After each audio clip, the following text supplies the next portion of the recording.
আমার নবীর জন্য পাগলকে স্বয়ংকে আমার নবীর জন্য দিয়ন আমার আল্লাহ। এই জন্য আল্লাহ রাব্বুল আলামিন বলেন, বান্দা আমাকে ডাকলে আর আমার উপরে ঈমান আনলে তোমরা ঈমানদার না, আমার উপরে ঈমান আনলে তোমরা ঈমানদার না, আমার উপরে ঈমান আনার পরে আমার নবীর উপরে তোমরা ঈমান আনলেই হবে তোমরা ঈমানদার। কে বলেছেন? শুধু আমরা আল্লাহ আল্লাহকে বললেই আল্লাহর উপরে ঈমান আনলেই চলবে না। আল্লাহ বলছেন আমার উপরে যদি তোমরা ঈমান আনতে হয়, পাকা মুমিন হতে হয়, পাকা ঈমানদার হতে হয়, তাহলে তোমরা আমি নবী, আমি আল্লাহ এবং আমার নবীর উপরে তোমরা যখন ঈমান আনবে তখন তোমরা ঈমানদার। সুবহানাল্লাহ। তাহলে আমরা আল্লাহর উপরে ঈমান আছে না নাই? রাসূলের উপরে ঈমান আছে না নাই? এই জন্য আল্লাহ তাবারaka তাআলা বললেন, কুল ইন কুনতুম তুহিব্বুনাল্লাহ ফাত্তাবিউনি ইউহিব্বুকুমুল্লাহ ওয়া ইয়াগফির লাকুম যুনুবাকুম ওয়াল্লাহু গফুরুর রহিম।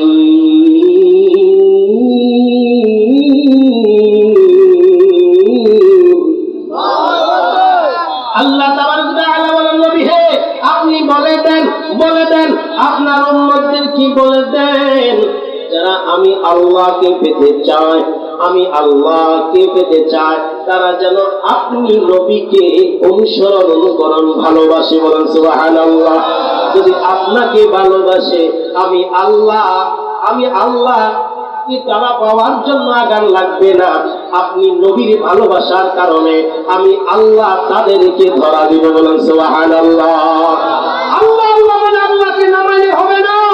আল্লাহ রাব্বুল আলামিন বলেন, আমার নবীর প্রেম যদি তোমার ভিতরে থাকে, ভালোবাসা যদি তোমার ভিতরে থাকে, আমি আল্লাহকে তোমার সাথে দেখা করব। সুবহানাল্লাহ। এই জন্য নবীর প্রেম, নবীর ভালোবাসা থাকতে হবে অন্তর জুড়ে। ঠিক কি না বলেন? এই জন্য আল্লাহ রাসূল বলেন, লা ইউমিনু আহাদুকুম হাত্তা আকুনা আহাব্বা ইলাইহি মিন ওয়ালিদিহি ওয়া ওয়ালাদিহি ওয়ান নাসি আজমাইন। তোমরা ততক্ষণ পর্যন্ত পূর্ণ মুমিন হতে পারবে না, ঈমানদার হতে পারবে না, যতক্ষণ পর্যন্ত না তোমরা তোমার সন্তান, তোমার সম্পদ, তোমার পিতা মাতা, তোমার ভাই বোন, তোমার কাছে যা কিছু রয়েছে এই সব চাইতে তোমার জানের চেয়েও আমি নবীকে ভালোবাসবে।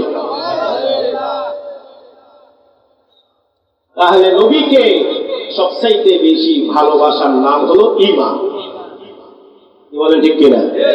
মৃত্যু পর্যন্ত আমরা রাসূলকে ভালোবাসবো কি বাসবো না? এখন রাসূলকে ভালোবাসা নিয়মটা কি? কেমন তো রাসূল তো নাই, রাসূলকে ভালোবাসবো কেমনে?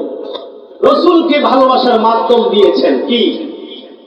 রাসূলুল্লাহ সাল্লাল্লাহু আলাইহি ওয়াসাল্লাম বলেন, মান আহাব্বা সুন্নতি ফাকাদ আহাব্বানি ওয়া মান আহাব্বানি কানা মা'i ফিল জান্নাহ ও কামা ক্বালা আলাইহিস সালাতু ওয়াস সালাম। রাসূলুল্লাহ সাল্লাল্লাহু আলাইহি ওয়াসাল্লাম বলেন, যারা আমার সুন্নতকে ভালোবাসবে আমি রাসূল তাকে ভালোবাসবো, আর আমি রাসূল যাকে ভালোবাসবো সে আমার সাথে জান্নাতের মধ্যে থাকবে। বলেন তো দেখি, নবীর সাথে জান্নাতে থাকতে চান কি চান না? তাহলে আল্লাহ এবং রাসূলের আনুগত্য করতে হবে, ঠিক কিনা?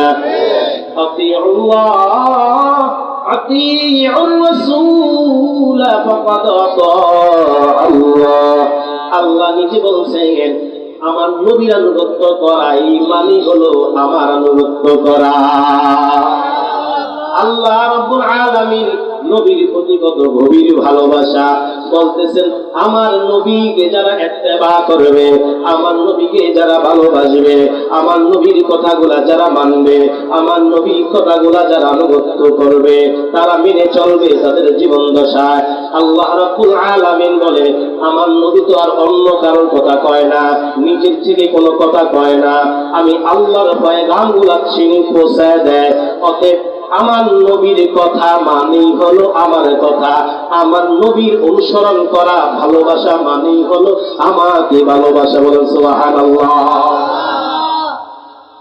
তাহলে চলে গেল ইমানের কথা। 2 নাম্বার কি? নেক আমল। 2 নাম্বার কি? ইমানের পরে নেক আমল করতে হবে কি হবে না? 5 ওয়াক্ত নামাজ পড়তে হবে, যাকাত দিতে হবে, হজের উপযুক্ত হলে হজ করতে হবে, ঠিক কি না? এগুলো হলো নেক আমল। আর অনেক রয়েছে। 3 নাম্বারটা হলো হক কথা। সত্য কথা বলতে হবে কি হবে না? কথা বলেন। রাসূলুল্লাহ সাল্লাল্লাহু আলাইহি ওয়াসাল্লামের জীবন দশায় জীবনে কোনোদিন মিথ্যা কথা বলেন নাই। বলছে নাকি? না। নবীর জীবনে মিথ্যা কথা বলছে? এই জন্য অন্যান্য নবীরা আমাদেরকে পেরেশান হাসরের মাঠে ইয়ানসি নিজে, কিন্তু আমগো নবীর কোনো ইয়ানসি নেই, আমগো নবীর কোনো ইয়ানসি নেই। আমগো নবীর শুধু একটাই নফসি, ইয়া উম্মতি ইয়া উম্মতি ইয়া উম্মতি। সুবহানাল্লাহ।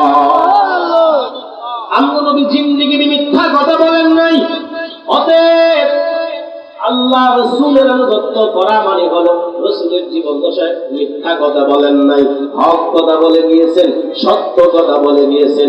হোক মরণ হয় জীবন দিয়া ফেলাবো, এরপরও সত্য ছাড়বো না, মিথ্যা বলবো না, ঠিক কিনা? এটা হবে রাসূলের আনুগত্য। 4 নম্বর হলো ধৈর্য ধারণ। প্রতিটা বিপদে আপদে ধৈর্য ধরতে হবে, ঠিক কিনা?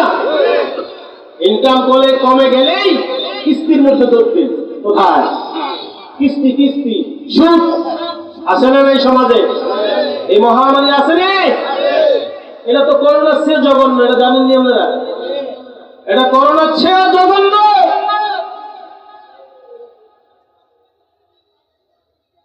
এই আমার তাহলে 4 নম্বরটা ধৈর্য ধারণ করতে হবে।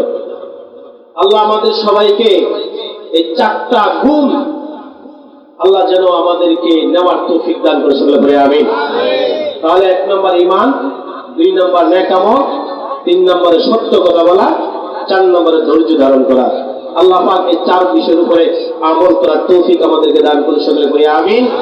দোয়া করবেন আমার জন্য, বিশেষ করে আমরা এলাকার সন্তান, আজকে যারা কমিটির লোক এই মাহফিল করেছেন, বিশেষ করে সালাম ভাই এবং এই ভাই, আর অনেকের নাম হয়তো অনেক আমি জানি না। এই মাহফিলে শুরু থেকে ইনশাল্লাহ আমরা আছি, অত্যন্ত মহব্বত করেন। আমি সবার জন্য দোয়া করি। গত বছরও একজন এই মঞ্চের মধ্যে ছিলেন, আজকে তিনি কবর দেশে, ঠিক না? কি নাম তিনি? হ্যাঁ, এবং ইসাক মেম্বার ওনারা ছিলেন।